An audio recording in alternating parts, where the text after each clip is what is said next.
We'll come more onto fans later on.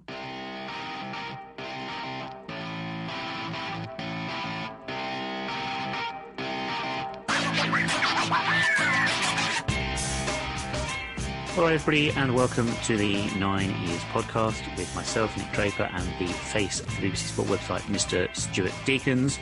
We're talking all the twos this week following a 2-2 draw at Northampton in our second competitive game of the season, and we'll be looking ahead to our second league game of the season against Plymouth on Saturday. Amongst other things this week, we'll be looking back at that Northampton game. We're also going to be judging and commenting on the latest in the Football League around Macclesfield Town and the possibility of crowds returning to stadiums for the first time in the Football League since March. But before we get to that, we have a game as well to play at the very end. Never forget that. Our shout-outs and our call-outs for the week. And Stu, my shout-out this week is going to Harrogate Town for topping League 2 in their first season in the Football League, following a 4-0 victory away at Southend United. But how impressive is that victory given the state of Southend at this current time? Well, I don't know if anyone's seen, I think it was the third goal, was it? Was it a third or fourth goal when the goalkeeper played it out really quickly. Defender literally looked like he got caught in a time warp and they just literally walked it in. I don't think you can take away from the fact that Harrogate have gone to an established league club in Southend and turned them over. So, but time will tell whether Southend were that bad or Harrogate were that good. But we wish them well and we say, well done, Harrogate. You have a moment in the sun for the time being, even if you did deny Neil Ardley's Notts County a place in the Football League. And there's your first Neil Ardley reference for this week's show. A call out this week, Stu, is going to, you might not believe this one, Match of the Day. Because I think I've had it. I think I'm done. I turned it on to watch it. And this is linked into so many different things. I actually thought I'd give it a go. I hadn't watched Match of the Day throughout the lockdown games because games in stadiums with no fans, I just wasn't interested. It just didn't feel right to me. But I thought I'd try it first weekend of the season. Match of the Day goes on. For a start, they've only got 4 games. I thought the first Saturday of the football season, you've won 4 games. That's pointless to me. And then the first set of highlights, and Match of the Day, BBC had piped in crowd noise. And I just couldn't deal with it. I was just like, no, I don't want to hear fake crowd noise on the highlights. I just want to see goals. And I've realised that, like all the controversy over Soccer Saturday and their change of guests and pundits and things like that, I think Sky needed to freshen that show up. I totally get that. I think Match of the Day needs the same thing. Alan Shearer, in and right, are just not doing it for me. And the whole thing now, Match of the Day 2, I've often thought this since it first came in, is actually a better show because you have focus on 1 or 2 games, they go in depth on those, and then they just round up everything else. I think Mark Chapman is a far better presenter and much more likeable than Gary Lineker. Yep. I think Match of the Day has had its day in its current format. Is that just me? No, I didn't. I'd be truthful, I didn't watch it because I just know what's on there beforehand. And you're right. There's only 4 fixtures because now, obviously, with COVID and no attendance, no fans at grounds, all the kickoff times are just everywhere now, aren't they? I don't know about you, but I'm getting confused. Games at 6 o'clock, games at 8 o'clock. You know, if you look at the whole weekend, there was back-to-back games. But I'm the same as you with the piped-in crowd. It just confuses me. And I know they don't take an awful lot, but like I can hear a sound, I can hear a crowd, but they're not there. It just doesn't feel right. Although I don't know if anyone else like me, but I went on Sky. You've also got the options of having no sound and just the actual sound there. And then if you go from one to the other, it's like really weird because when you go to no crowd, you then sometimes wonder how the players actually. You understand why some of the games look like training games because that's the atmosphere it feels. It's a little bit surreal. I'm not in favour of it. It's nice that it's football, but I'm confused. No crowds, sounds that are fake, and a league that's just not excited with games kicking off at any other time. It feels like we are. It feels like in a way we are pandering to armchair fans. That's basically what it is. We could extrapolate this topic quite a long way. We won't go into detail on it now, but I think there is lots of wider issues. And yes, the situation this year is different because of the COVID situation. But in all honesty, over the last few years, with the increase in televised games, the decline of Saturday 3 o'clock kickoffs in the top flight, I remember 1998. Remember we beat Spurs on the opening day 3-1, 98-99 season.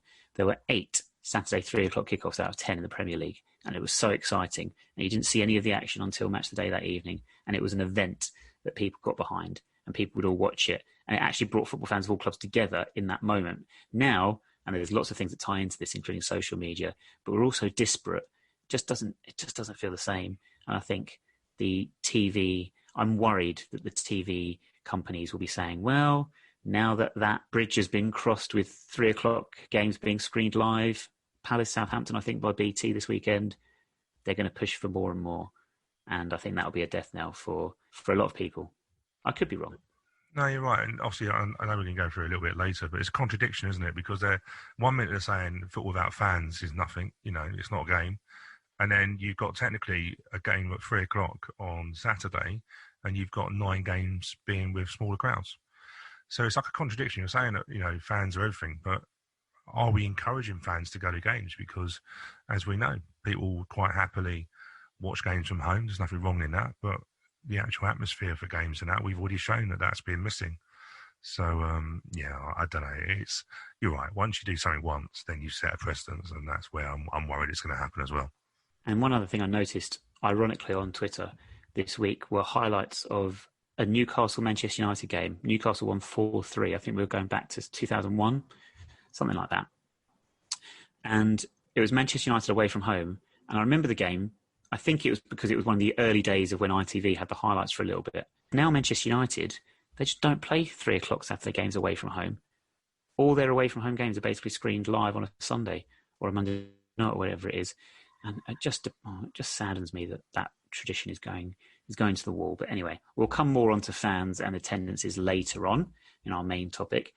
But we do have, talking of games with no fans in stadiums, we will talk about our 2-2 draw at Northampton. Before that, a quick shout out to some of our patrons. Thank you very much to guys signing up at patreon.com/9YRS podcast. They include our first goalkeeper, Mark Lodge, who's chosen the number 1 shirt. He's donning the gloves for us on the Patreon. Number 74, long-term supporter of the podcast. Thank you very much, Darren Foreman, for all your support over the years. Same for number 94, Mike Hasty, who apparently is always in a bit of a rush. Oh, dear. I know. The jokes aren't getting any better after 6 years. No, really, really not getting any better. Actually, on that note, sort of related, went to see my GP the other day and he said, I have a problem expressing my emotions. I can't say I was surprised. Northampton. Cobblers. No, it's true. We drew 2-2, Stu. We scored after 22 seconds. That is why it's all the twos this week. 22 seconds, as the So Solid crew almost sang many, many years ago. And I think one of the key things I want to take away from this game is the midfield trio, who earned lots of plaudits for their performance. I had this thought, because it was noticeable. Anthony Hartigan dropped out. Ethan Chislett came in. Are we looking at a scenario where a team like Northampton, Glyn Hodges has gone, I think we can win this game. So I'm going to go for a more attacking 3 in midfield and have Chislett just in front of Woodyard and Riley. Whereas the previous week against Oxford, where you're expected to be on the back foot and defensive a lot, Hartigan comes in, plays the more defensive midfield role, holding in position. Do you think we're going to see that switch more and more regularly throughout the season? Yeah, I think it's an option that he's got available to him, isn't it? Chislett is an attacking. I wouldn't really want to see him defending too much, and if he's going to be, he'd always be at the top of the 3. But then equally, Callum Riley and Alex Woodyard can get beyond him. I think you're right. I think for games that we think we're going to go and win, then we're going to play that attacking formation. I think home games would be that way. It's interesting that he thought, obviously, I think we could have beaten Northampton. We had more than enough chances. But we got amongst them early. It's that high press at the moment. I quite like the high press, and we hunt. Any good team at the moment hunt in packs, and we've got we've got some really good players in that midfield area now. So we've got, I think we've got some really good technical players in Ryan Longman and Ethan Chislett, and it's encouraging. We're creating a lot of chances. I think, as we move on to review the game, I think we ended up just settling for a point. I think we were, in the end, just like, we'll take that opening day point on the board. No one can moan about that. But Chislett is going to, we thought maybe that Chislett might take a little while getting used to the physical side, but Northampton are probably one of the physical teams in the league. And I thought he'd done okay. You mentioned the high press. That's how the first goal comes along. And it's actually Ryan Longman who's on the ball, switched on to close down after Joe Pickett had made the initial challenge on Kean Bolger, right on the edge of Northampton's box. Joe Pigott got 2 assists. He got credited with 2 assists, but in reality, hey, look, we mentioned on the podcast last week, we've been impressed in how he's improving that side of his game with his back to goal and linking play from deeper positions. That was certainly evident in our second goal, which was really well worked when Nesta scored. Yeah. The first goal, the assist surely had to go down to Longman for being switched on, doesn't he? Yeah, I think so. I think obviously when ball goes to the centre half and then Pigott gets amongst it. But you're right. I think we switched on. We switched on straight away. Longman gets the ball and then there's a very good pass in and then sets up Chislett. But it was a very effective goal. And if you look at the way we're attacking now, and the second goal, as you alluded to, we're attacking in little triangles. We're creating little triangles of play, third man run. It's really nice to watch. I don't know. We've always said we're settle for results, but it's been really refreshing. If you think about the games against Charlton, Oxford, and Northampton, I feel we played some really nice football. And that second goal finished off Nesta against Walker with it. Wing-backs, interesting proposition this season because we've got options. It was Nesta and Shane McLaughlin this week. No Paul Ostu in the side. We've got Shea Alexander who can play on the right as well. Luke O'Neill, we all know, who knows whether he'll end up going back into that role or not. But it's good to have competition in those places, and I think it's spurred on a very good attacking performance over the last couple of weeks, especially from Nesta. Yeah, and you could argue that that's probably one of the goals of the week, and I know we're biased, but if you look at the movement, it's brilliant. Nesta does the ball initially into our Longman. Pigott goes wide. We've always said before, Pigott is best in the box. However, he's sort of become like a secondary striker. But his link, his link play has always been very good. But you've got as sharp as anything, Ryan Longman, who later on in the first half picks out a great run by McLaughlin, and he should have scored. But it's a great goal. It's good for Nesta. He got a penalty against Oxford. There's competition of places, as we say. We weren't too sure what happened with Osu, but he played in behind the closed doors friendly against Chelsea. So I'm not too sure what's going on with that, but it's a really, really good goal. I think we're going to do well. Nesta's always involved in decent goals, isn't he? If you think about his first goal away at Ipswich last season, he's always involved in good goals. But we actually, our strength is our fullbacks, our wing backs. That is where a lot of our attacks and assists are coming from. And I think you'll find teams will be looking at ways of nullifying us, and it's going to be an interesting battle. Using the width that they offer us on those sides, doubly important against Northampton, as you have noted, looking at the statistics. Yeah, so another Neil Ardley moment. We're going to do a stat corner. But Northampton, long ball team, probably the most direct team we're probably going to face. But yeah, Northampton, you look at their positions, very, very compact. So work around the midfield areas. Again, our wing backs spend majority of the time in the opposition half. And that's the key. We tend to overload. When you look at how we played, I'm noticing that we're overloading on the left-hand side a hell of a lot. Same against Oxford, same against Charlton. I'm not too sure why that is in terms of because McLaughlin is just as good going forward, or whether it's just a case we want to protect. Luke O'Neill, I don't think is the greatest defender, I'll be truthful. I think he's more strength. His strength is going the other way. I think he's got one of the best right foots in the league, I believe, in terms of assists. So wing back's really interesting. We've got options. It's really encouraging. I like the way we play it. I think last year we had a 3-5-2 system or 3-4-3. But we predominantly played with 3 centre halves, and I didn't think we actually utilised that. But I sort of feel we all talk about the Sheffield United 3 centre backs, how their centre back would overlap. Well, if you look at Paul Callenbaye at the moment, he's sort of doing that, and he's had a few chances. So really interesting to watch, and it just feels like Glyn now has got the players to suit what he wants to play, and that could be encouraging for us. Drawback on the negative of the game are the 2 goals we conceded, and we should be disappointed with both. Yeah. The first one, fingers have been pointed at Zanev in goal, playing because Conor Trueman was unwell, left too big a gap. War doesn't jump though either, does it? No, but it didn't. I didn't feel it did when Otsuma scored against us in the Charlton game. I didn't think we made the wall that big. We haven't. The problem is we haven't. You look at the centre halves and Joe Pigott, and apart from that, there's not loads of height, is there really? So obviously when Ollie Palmer plays, we're going to have a big player in there. But yeah, it doesn't. But the goalkeeper for me, I think the problem is he invites it. He just invites it by his position. Realistically, anything wall side should be covered. But he just, yeah, I hate pointing fingers, but I think it was a good free kick, but I think he just gave the attacker that little bit of a interest in that side, and he stuck it away. Second goal, am I going to be really harsh on Nesta for not tucking over, for not coming across with the three centre-halves and blocking or being in position to maybe block the shot? Is that being too harsh? It's a poor header as well by Terrell, who doesn't normally make a mistake like that. Yeah, you're right. He should be coming over. I think Terrell will hold his hands up. It's a poor header. If you're going to head a ball, and again, they got us deep, and you're defending in your area. But I just felt he could have done.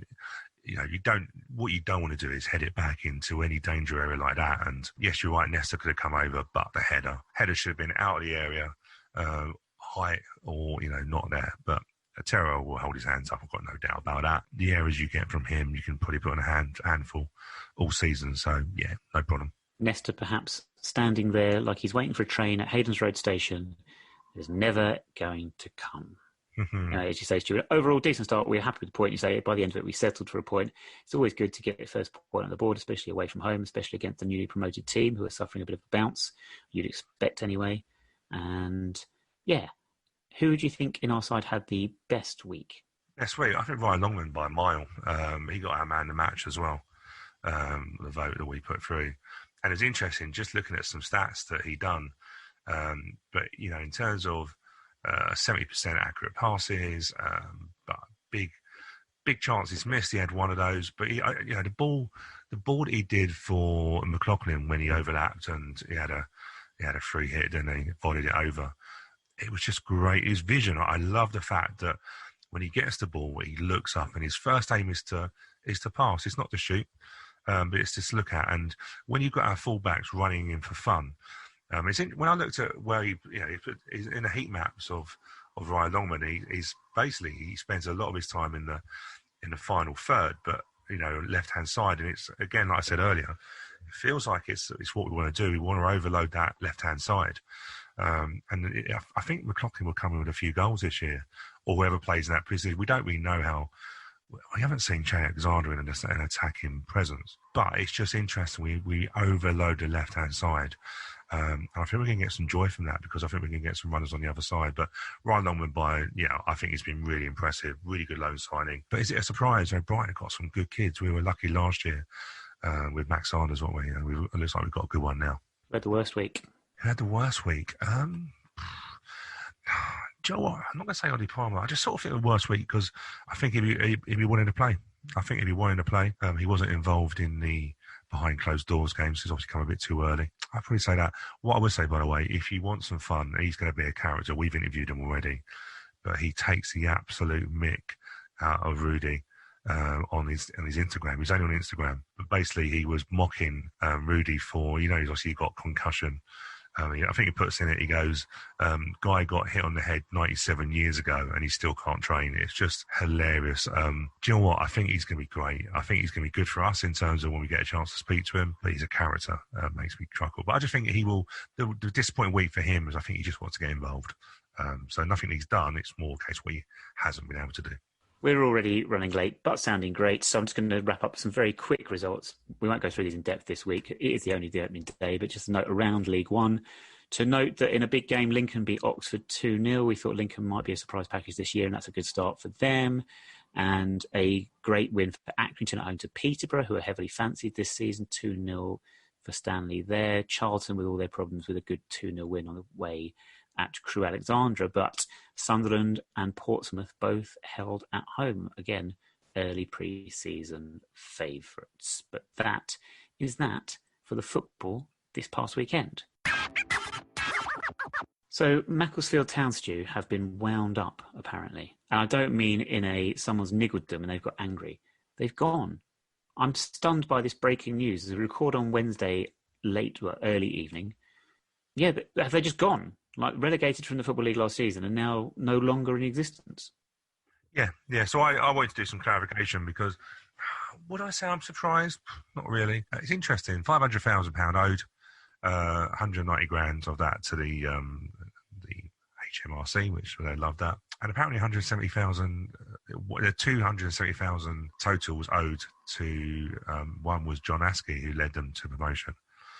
You sort of wonder then, were they living beyond their means? Because did they go, I'm just surmising here, but did they go, shit or bust really for that? Because they've had trouble, am I surprised? Not really. They asked for an 8-week adjournment. Judge couldn't see any benefit in doing that. He just couldn't see how financially they could do that. And they were docked 17 points last year. So, and let's be fair, Stevenage were relegated, weren't they, until the EFL basically appealed against the decision that their panel made, and then done that. So I think we have to be realistic. Following on, we're going to talk about a little bit about the National League, but they're going to be a National League that planned to start in about 3 weeks behind closed doors. Very little fans coming through the gate.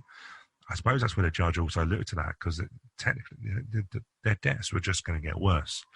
So there's probably a little bit behind that. But yeah, another club's gone. No one takes any joy about that. Obviously, we lost Bury last season.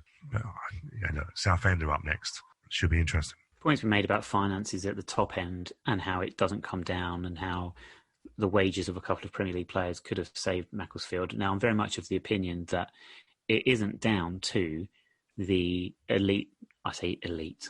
Why did I use that word? I hate that phrase. But the biggest clubs in the country, it's not their responsibility to make sure the lower clubs are fiscally, financially responsible and break even and are financially above board. I'm not expecting any big club to bail out any smaller clubs, but it does come down to the whole philosophical point of how big that gap is. And I suppose it does echo throughout society, but it's become absurd and obscene.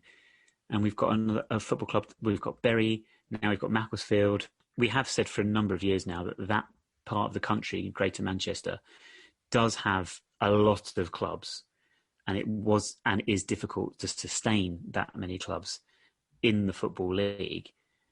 But it does make you sigh a little bit when you see clubs going out of business, supporters losing their clubs, losing their life, losing their their lifelines in a lot of respects. And it's very sad. And it does, as we spoke in the first podcast of this season, is there a way that football could perhaps be a little bit more socialist in its approach and pitch in and help everyone, or redistribute wealth a little bit better? I don't know. I think we're starting to see that question being asked more and more, though, because I think more and more clubs will go to the wall, and it's not just because of COVID. It's been happening for years. When we look at the youth players now, once they set up the EP223? Absolutely. Do you know what? That was an absolute joke. Yeah, and that was the start of it, and it was a little bit, the Premier League played a little bit of blackmail. They basically said if it didn't go through, that they might, the solidarity payments might be reduced, and that set it up, because basically the rules of it, depending on what category you had, was depending on what compensation you got. And some of the compensations are ridiculous, 100,000, 200,000. That was when it started. And when a lot of clubs actually said, "Do you know what, we're not going to have a youth team. What's the point?" There's some clubs now that have no youth team, have no reserve teams. That was the start of it. So now, if I was just say Macclesfield unearthed, you think about QPR, they had Raheem Sterling going back in the day, and I think they've done okay from that, but he was poached. They had a bit of safety on that. Now it's a very set fee, and there's actually no benefit. The flip side of that, what I would say is obviously Ollie Watkins going to Aston Villa this week. Exeter very wisely had a 15% sell-on clause on that. So was it 28 million quid that he went for? So obviously a good 3 or 4 million quid. But that's the way you do it. But you've got to then get them on long contracts. But that was a start. That was a start for me. We had the government saying that they wanted Premier League clubs to help out the EFL clubs, and they haven't done that yet. Some people may say, well, they have done that because they've given them the solidarity payments, but that's an advance on this season's solidarity payments. So, as an advance, what does that do? It does nothing. In real terms, it's not anything. Yeah, it's not anything they wouldn't have got already. No, and I think I've been reading a few reports, and they reckon that last season's, when we curtailed the league early, that it cost League One and League Two clubs around about 50 million. If you split that between the clubs, it's about 1.1 million quid they lost on income. So is it any surprise? I've said to you away from this that I didn't think the league should start. I really felt that it was when you've not got fans attending, and that's, some clubs, that's like 60-70% of their actual stream of income. How can they survive that? And we're going to talk about the test games that we've got coming up. And interestingly, it's amazing how quickly the English Premier League start crying wolf when they feel, they're reporting that they're going to lose about £100 million a month of income. So it's amazing how now they're putting pressure on the government. On the flip side, you've just seen Aubameyang, oh crikey, Aubameyang, that's the word, has just signed a new contract for reportedly around about £350,000 a week. I'm not going to have them crying wolf when they're spending that amount of money. And they're welcome to spend that money, but don't then come and cry wolf when you're saying you're losing money out of the income. So football's got a problem. The government now are trying to appease these clubs. But, the test events that are happening on the weekend, clubs in the areas that COVID is above the average or above the rate that they're doing mini lockdowns. From memory, Manchester are in that. So Macclesfield wouldn't even been able to do a test game to get some fans in. And you've got some big clubs in Manchester. And one of the biggest clubs actually is Stockport County, who are not even in the league. They do well. So, yeah, Salford obviously are doing that. I just find it a little bit uncomfortable. The clubs that have been selected, is it fair that they're allowed to have up to 1,000 fans and money in? Is it, I don't know. There's no fairness in this. I don't think there's any right answer. No, and we'll talk about the test events that are being planned for this weekend. The season did have to start, though, surely, because if the season didn't start, then there'd have been no income whatsoever. So the situation would have been worse for these clubs, would it not? Well, I don't know what income's coming in. So, some of these clubs, and I was trying to find it. I saw some sort of statistical information where they said how much of clubs' income come from gate receipts, what percentage. And I saw a lot. I think we were around about 40-50%. And we've just done our accounts that have come out. So we're on that. What I mean by that is you're now starting a league, but when will fans get back in? My strong belief is that these test events will be curtailed eventually, unless we go with a case of, well, do you know what?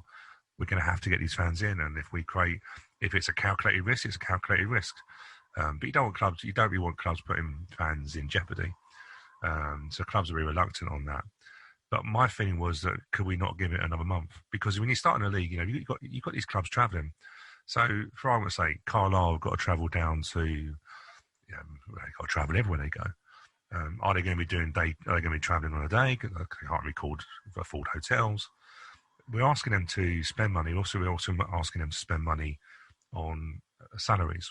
One of the interesting things is that there was a report in the news today that a Premier League club paid for COVID tests for a club that they played in the Football League in the Carabao Cup.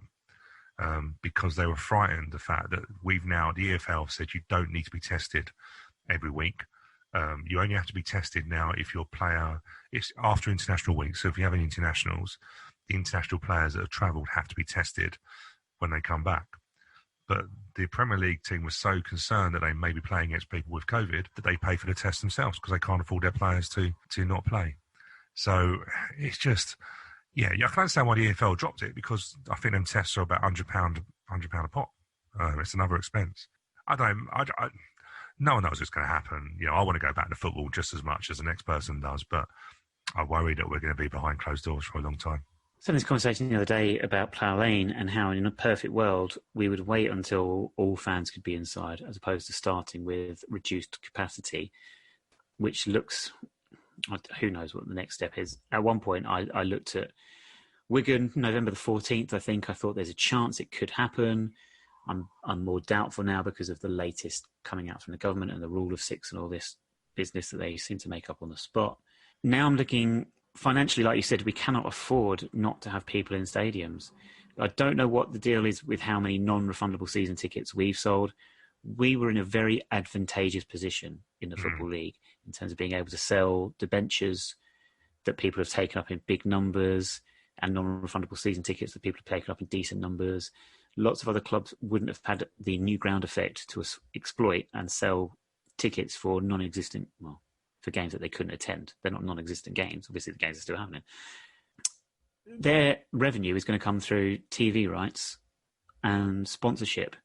So you think of all the people who've got advertising boards around the stadium and stuff like that, they'd had to have played football for them to get their money's worth out of that, even if it's just to see it on a 2-second clip on the EFL highlights of a weekend. I think it did have to go ahead. But now we're in a stage, like you say, we're going to attempt to get fans in stadiums this weekend. How many games was it? Like 9 or 10 games? 10 that were selected. Luton dropped out because of the lack of notice. Which is fair enough. And it seemed a strange one to pick, to be honest with you, because I thought they'd have picked stadiums that were quite easy to get in and out of, which is why I thought it made sense when you look at this list in our league, Blackpool, Charlton, Hull and Shrewsbury, you can manage crowds quite easily. Luton's a bit of a nightmare to manage crowds because it's so small. There does seem to be a logic there. Morecambe, okay, maybe not. What are they testing really in reality? What is there to be tested? Is it just, it's not really a test, is it? It's just a way of getting people into stadiums in small amounts. Yeah, it's trying to prove it, isn't it? It's trying to prove that you can have fans got in. Brighton did the test for pre-season against Chelsea. But again, you're going to a stage then of clubs that can probably afford to spend the extra money, because from my understanding, Brighton had hand sanitizer. If you go to any sort of, like I went to a theme park with the Cheshunt World Ventures last week, and sanitizers everywhere, but that's cost of money. Of course it does, and this is the thing, isn't it? We had a bit of a laugh, didn't we, amongst us, because we bless him, George. I will sell him out now, George. George thought we may try and go to have QPR as a test game, and I politely just said, why would you spend the money? Because it is money, and it's such short notice. We've just about got the personnel to get everything that we've got ahead, rather than putting that on it. But you're right. So how? For argument's sake, with Plough Lane, let's personalise it, because I think that's the most important thing. We have a ground that we have never played at. We already know that traffic and the area is going to be. It's in a town, isn't it? But you've been past that road. It's horrendous. So we're already going to have a situation where public transport is going to be used. We knew that anyway. So trains. We'd have to try and get people into the ground. We could probably do time slots. You actually have to wonder, we'd probably have to get more stewards to make sure that people are doing, you might get hand sanitizers in there. And then we're trying to control the crowd flow with a ground that we're just getting used to. I think it's horrendous for us. I really do. And I just wonder whether we're going to do it. You're right. We're more advantageous. I can't talk today. We're in a better position than most. You're right. We've done 2,500 mixture of debentures, non-refundable season tickets, and together. And that's before we even went on sale to the general public for your normal season tickets. So yeah, we've done well. But you're right, advertising boards. Who's going to pay for that? Hospitality. Who's going to pay for that? See, where are these clubs going to get the money from? And you say about the solidarity payments. Remember, that's an advance. So you can get to the end. Say we get to the new year and no money. You're then saying, right, okay, so we're going to do crowds, but then it might only be a third full, 2/3 full, depending on the ground and how you can get people in and out, depending on what you can get. The extra costs to get them in. It's not an easy thing. The Premier League are in a better position because of their funds. The lower league clubs, that's when we're going to get hit. And I think we'll be okay, but it's a dangerous time for the game. Take, for example, a club like Oldham Athletic. Yeah. Boundary Park. Average attendance is 2,500. You could get 2,500 into Boundary Park socially distanced without any issue. They've got free stands, haven't they? Because one stand they can't use, so they don't own it.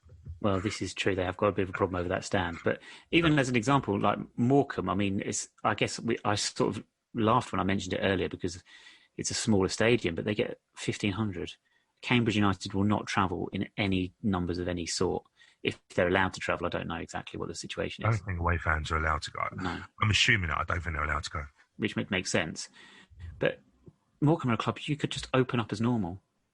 Easily get everyone in that wanted to go, wouldn't be an issue. I know people say, well, there'll be fans that just want to go and watch a game of football, so they might come. They're actually, well, Premier League fans like Manchester United, Wigan, all these teams, Wigan aren't the Premier League. But what's stopping them from just opening up as normal? Well, because they're classed as a professional club at the moment. And this is I don't know if you saw the Twitter pictures going around for Barrow. So Barrow had their first... This is the thing, yeah. So we know that anything from level 6 to 9, so in layman terms, that's anything Rotherham Prem and beyond, Compound Counties, Northern Prem and stuff like that.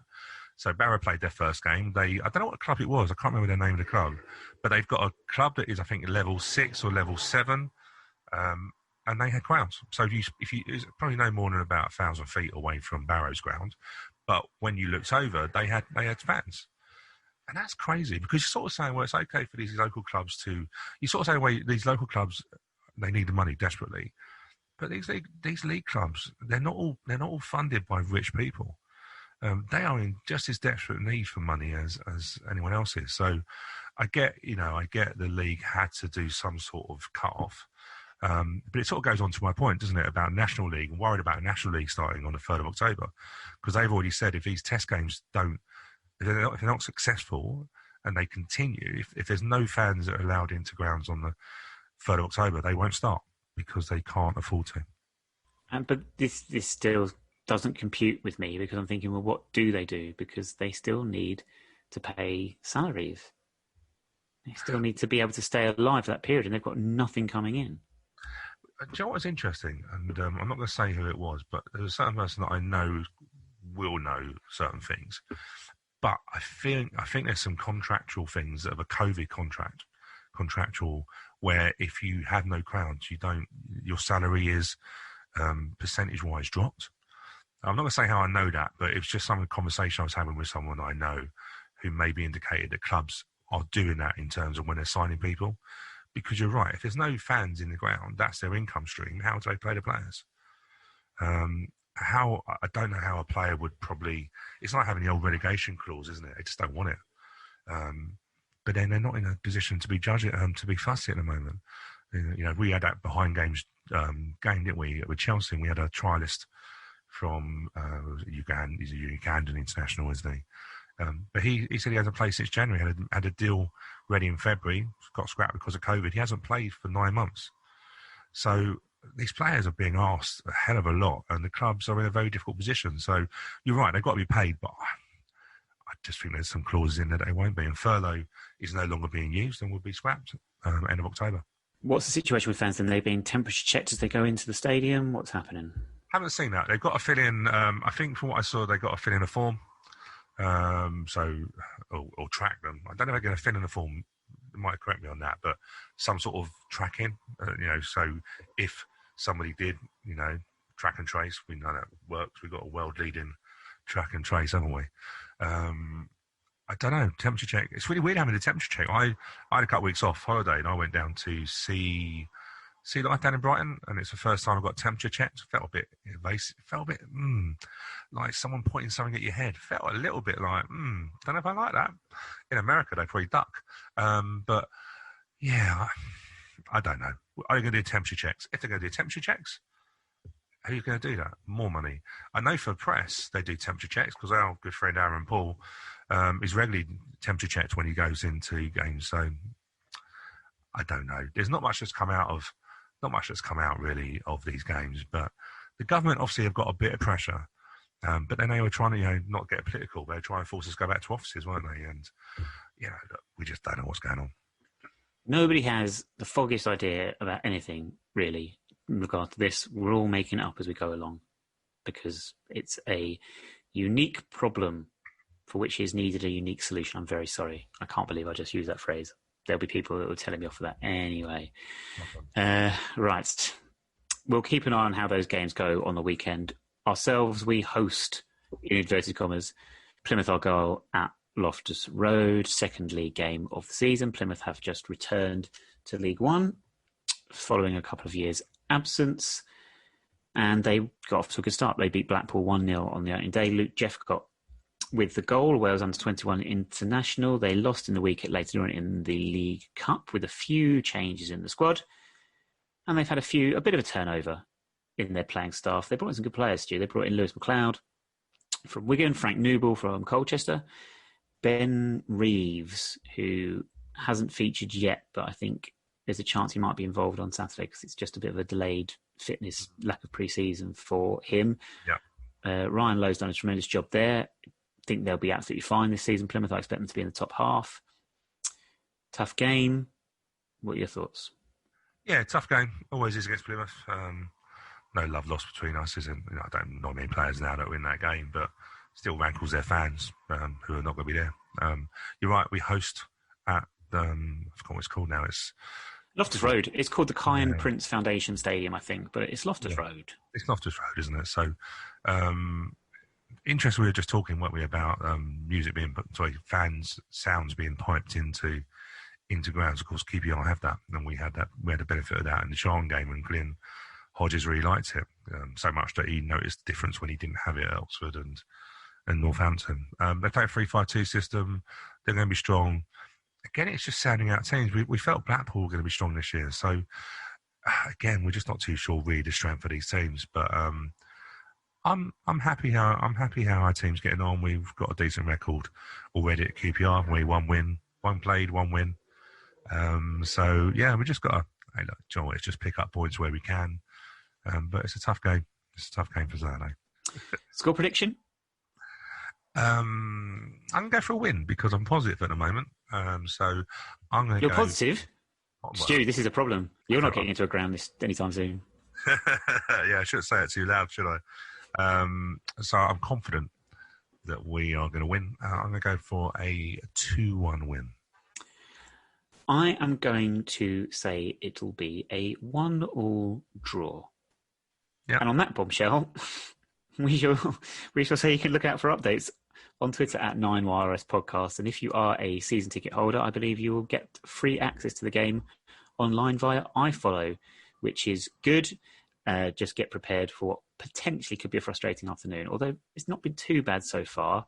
People seem generally happy, but there are still some issues with it, as there always will be. Yeah, no, I think there's been a few intermittent problems. What I would say, if you haven't used iFollow before, don't just go on an hour before or half an hour before. Get it done in the morning.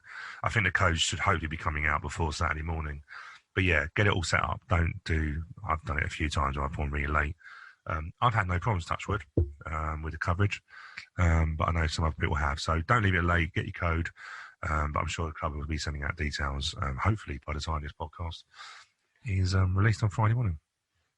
Speaking of iFollow, I have forgotten, we haven't really focused on the 22-second goal that saw us go top of the league after 22 seconds of the new season. It must be the earliest we've ever scored into a league season, but not the earliest goal we've ever scored. I think Mansfield a few years ago we scored in about 7 or 8 seconds, but still, probably in the Football League, I can't recall many quicker goals in my lifetime. And his 26 debut. Years. And his debut. On his debut. So fair play, Ethan Chislett. I still think you sound like a motorway service station on the M4. He's South African, isn't he? I didn't realise that. Oh, I didn't realise that. Oh.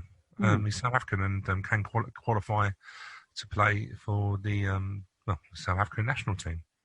I'm trying to think their nickname then. What's their nickname? South Africa?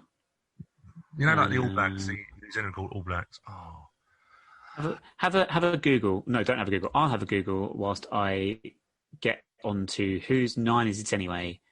And this is where Stu has to tell us which player wore a certain squad number in a particular season or 3 particular seasons. And Stuart does link the whole 22 seconds thing because it only makes sense that the number this week is the number 22. Oh, no. And the first one is...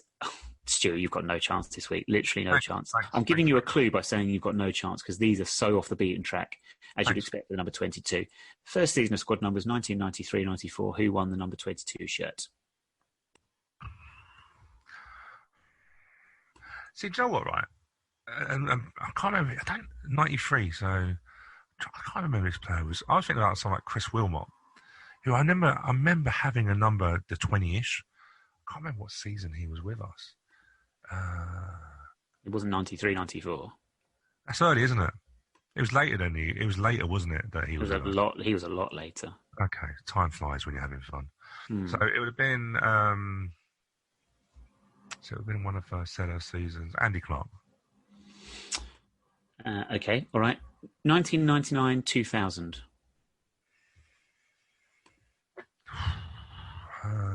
Badir. Springboks. There we are. See, that's the rugby team, isn't it? Yeah, I think. Yeah, but I'm sure they're. I'm sure their national football team goes that. Wally Badir. No, you already know Wally Badir was 19. We did that in the first. Oh, did we do it every day? Do we? We did that the last few weeks. Herman Haridason. Yeah. Okay, cool. All right. Finally, our first season in League One, 2016-17.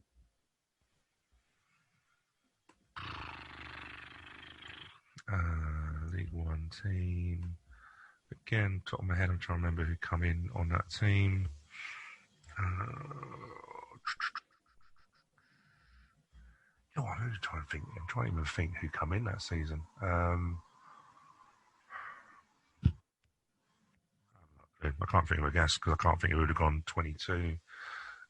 Chris Bush? No, he wouldn't have been there. That was ages ago, wasn't it? I don't know. No, I'm confused. You're going to duck out of that one? Okay. I'm tempted to give you a point this week.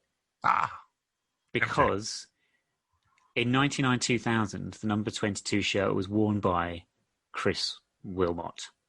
Ooh. So you were right to recall the number 22.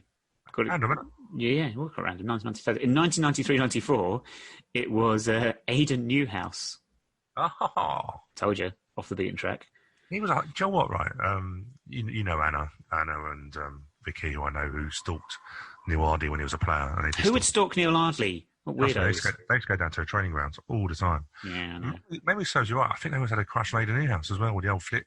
He had the old sort of like blonde, flappy hair, didn't he, and stuff. I'm embarrassing the girls up there. It was Vicky's 40th birthday the other day, so happy birthday, old person. And they used to stalk the players. Anna all the time. Neil Ardley used to be scared. I think Neil Ardley took out some sort of like, just basically stay away from me.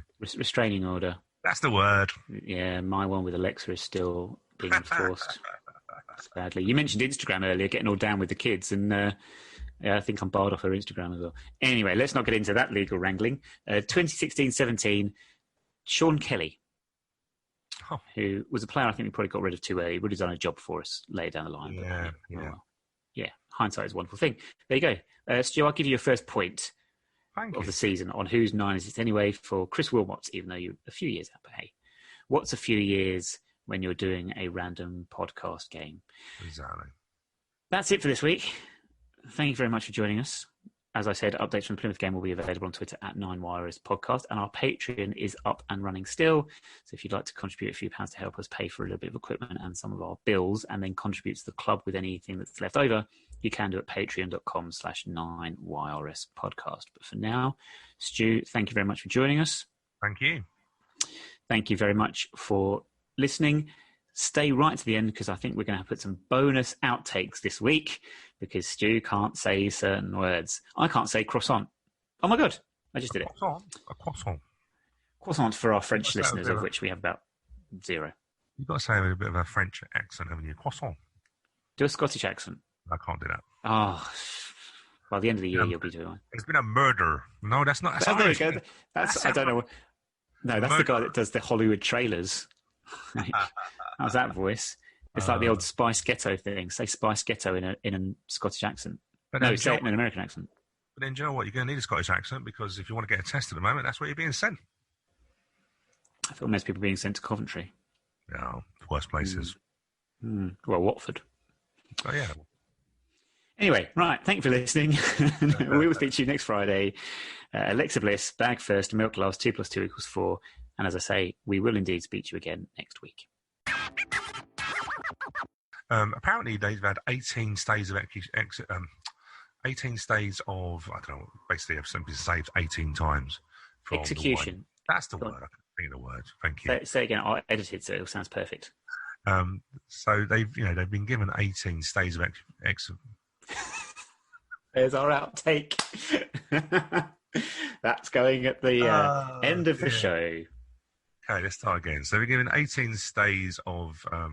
They've been kept for 18 days, 18 occasions. Oh, this is going to be more challenging than what I thought. 18 stays of execution. Execution is the word. Now, obviously, I didn't execute it very well.